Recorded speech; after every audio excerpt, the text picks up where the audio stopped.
Assalamualaikum warahmatullahi wabarakatuh. Saudaraku, para pecinta Al-Quran, bertemu kembali di dalam 30 hari mencari inspirasi berbahagia bersama dengan Al-Quran. Saudaraku sekalian, harus kita pahami bahwa berinteraksi bersama Al-Quran itu tidak cukup hanya sehari dua hari.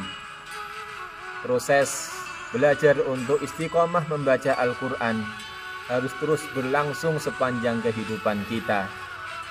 Proses menghafal sesungguhnya adalah proses perjalanan yang tidak ada finishnya, kecuali ketika kita semuanya sudah dipanggil oleh Allah Subhanahu wa Ta'ala. Ketika memulai menghafal Al-Quran, sesungguhnya itu adalah awal dari sebuah perjalanan. Juz demi juz yang dihafalkan, surat demi surat yang selesai dihafalkan, sesungguhnya adalah ibarat anak tangga yang kita lewati satu demi satu. Dan sesungguhnya selesainya 30 juz itu bukanlah finish di dalam perjalanan kita.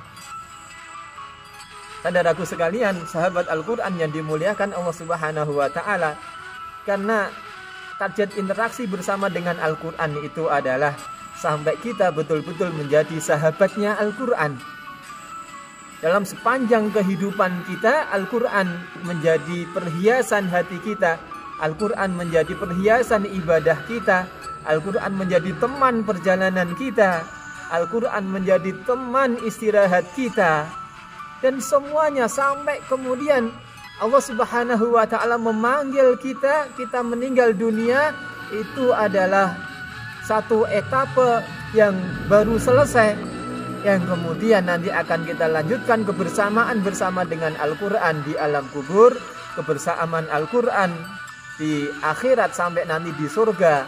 Kita harapkan bisa tetap bersama dengan Al-Quran. Maka sesungguhnya kita sedang meniti sebuah perjalanan yang indah.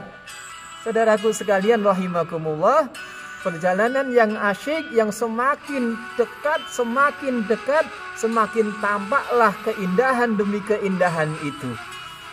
Maka karena lamanya perjalanan ini dibutuhkan satu modal yang disampaikan oleh Allah Subhanahu wa Ta'ala, innahu may yattaqi wa yasbir fa innallaha la yudhi'u ajral muhsinin. Surat Yusuf ayat 90. Maka modalnya yang harus ada di dalam diri kita adalah innahu may yattaqi, harus ada ketakwaan di dalam jiwa kita, saudaraku sekalian. Maka bagi para ahlul Quran tidak ada jalan lain kecuali semakin memperbaiki kehidupannya, semakin memperbaiki hubungannya dengan Allah Subhanahu wa Ta'ala. Sesungguhnya ketika kita meniti perjalanan bersama dengan Al-Quran, secara tidak langsung kita sedang memperbaiki diri kita. Sesungguhnya kita sedang memulai proses agar diri kita semakin baik, hati ini semakin jernih, semakin bersih, perilaku kita semakin baik, akhlaknya semakin baik. Karena hanya dengan ketakwaan itulah kita akan mampu meniti perjalanan ini. Demikian juga saudaraku sekalian, perjalanan yang panjang ini harus didasari dengan modal, yaitu sabar. Kesabaran yang tidak ada batasnya. Sabar ketika menikmati keindahan, sabar juga ketika Allah Subhanahu wa Ta'ala sedang menguji dalam keterpurukan, sehingga tidak sampai kemudian menjadi orang yang malas, orang yang kemudian kendor mundur ke belakang, bahkan sampai hilang, lupa terhadap cita-citanya. Saudaraku sekalian, kaitannya dengan ayat ini, mari kita belajar dari Nabi Yusuf alaihi salam.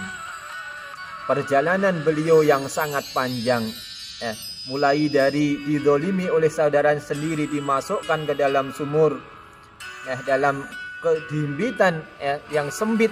Kemudian ada secercah cahaya, ada pedagang yang mengangkat beliau dari sumur, dibawa ke kota. Bukannya kenikmatan yang didapatkan, tetapi ternyata dijadikan budak, dijual masuklah ke istana yang harapannya dari istana itu muncullah kenikmatan demi kenikmatan, tetapi ternyata Allah Subhanahu wa taala menginginkan kisah yang berbeda, maka dari istana itu beliau masuk ke penjara dan sebagainya, sampai kemudian Nabi Yusuf alaihi salam menjadi Al-Aziz, menjadi penguasa Mesir.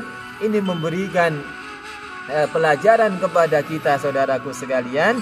Jangan dibayangkan ketika mempunyai cita-cita akan hafal Al-Quran, ingin istiqomah hidup bersama dengan Al-Quran, kemudian perjalanannya begitu indah terus. Jangan bayangkan kemudian tidak ada halangan yang merintang.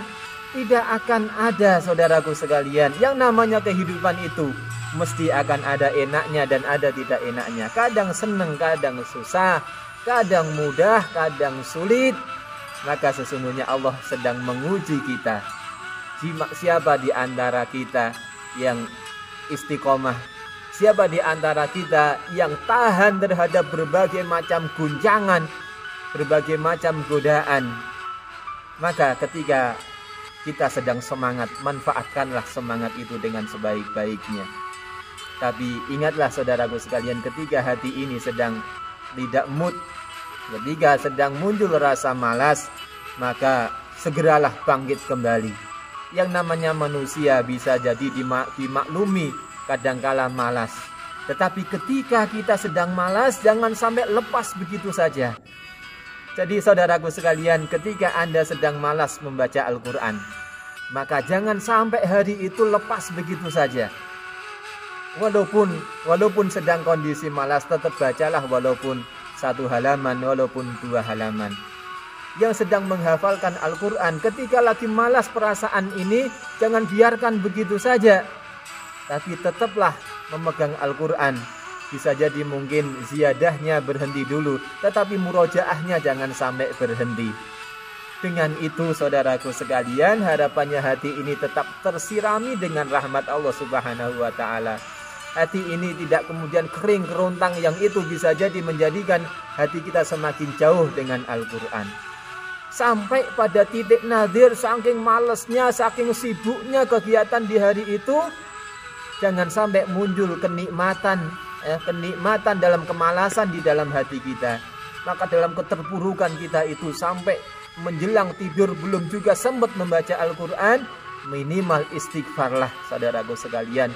Minta ampunlah kepada Allah, munculkanlah rasa penyesalan, sehingga itu akan menjadikan hati ini komitmen untuk memperbaiki diri di hari esok. Insya Allah, barang siapa yang bertakwa dan bersabar, kita akan merasakan hasil dari jerih payah selama kita bersama dengan Al-Quran. Hadanallahu wa iyyakum ajma'in. Assalamualaikum warahmatullahi wabarakatuh.